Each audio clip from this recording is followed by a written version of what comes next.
Awiti ang Ginoo o bag-ong awit, kay naghimo siya og katingalahang mga buhat. Ang iyang tong kamot nagadangat ug kadaugan alang kaniya. Ang iyang balaan nga bukton, ang Ginoo nagpahibalo sa iyang kaluwasan. Ang Ginoo nagpahibalo sa iyang kaluwasan,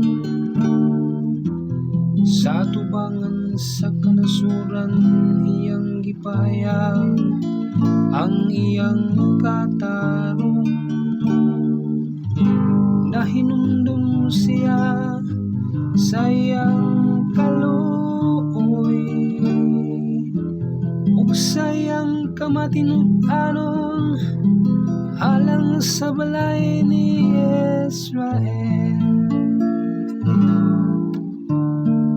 Ang Ginoo nagpahibalo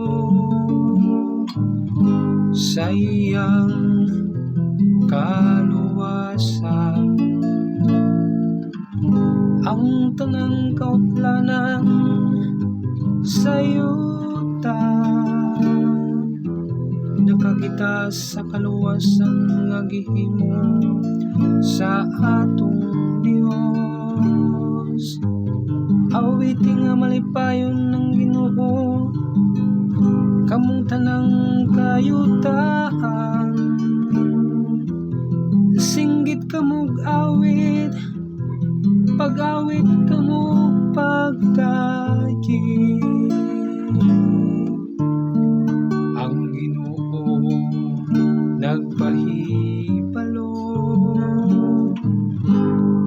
sa iyang kaluwasan. Awitig pagdaig ang Ginoo uban sa alpa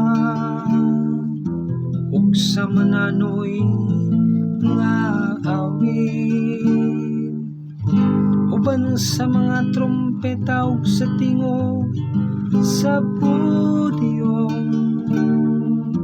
Pag-awit nga malipayon at tubangan sa hari ang Ginoo. Ang Ginoo nagpahibalo sa iyang kaluwasan.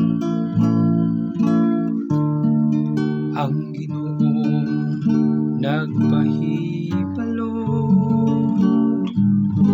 sa iyang